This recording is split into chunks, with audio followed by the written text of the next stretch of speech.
सबसे पहले सुबह उठकर मैंने मुँह हाथ धोया नलके पर, फिर मैंने आके आटा गूंदा, मजेदार कड़क सी चाय बनाई, फिर अबू जी को चाय रस दिए, अबू जी ने मदीना को रस खिलाए, फिर मैंने लाइबा के पापा के लिए रोटी बनाई। रोटी पक गई तो तवे से उतार के छब्बी में रखी। लाइबा के पापा वीडियो एडिट कर रहे थे तो उनको चाय रोटी दी मैंने। फिर अपने लिए मैंने मजेदार सा पराठा बनाया।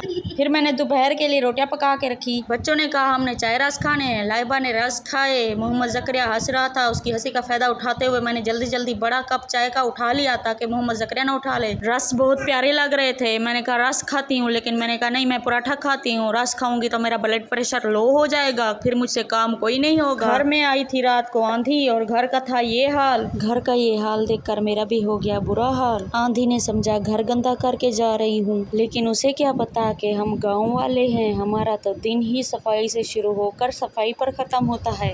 और ये देखें चूल्हा भी बहुत ज्यादा गंदा हो गया है, इसे भी धोना है। और ये देखें ये पाइप धूप पर पड़ा है, इसे भी इकट्ठा करना है। कचरा पड़ा है, उसे भी उठाना है। कपड़े कल धुले हुए थे, उनको आंधी ने गंदा कर लिया था, इनमें बदबू हो गई थी तो मैंने धूप पर खड़ा कर दिया। मैंने कहा फिर से धोऊंगी वरना ये पहनने लायक नहीं रहेंगे। ये देखें बर्तन धो के स्टैंड में रख दिए हैं मैंने, चूल्हा भी साफ कर दिया है। ये देखें कितने बड़े बड़े आम हैं, इन आमों का क्या नाम है आप लोग जरूर बताइएगा। ये आम मेरे अब्बू ने मुझे खाने के लिए दिए हैं। ये देखें कपड़े भी धो दिए मैंने, सहन भी धो दिया है। ये देखें कपड़े सफेद वाले भी धो दिए हैं, साथ में पैप को भी इकट्ठा करके रख दिया है। इतनी थकावट हो गई थी कि गर्मियों में पहली बार दोपहर को चाय बनाकर पी। चाय पीने के आधे घंटे बाद खजूरें खाई, उसके बाद अब्बू के दिए हुए आम खाए।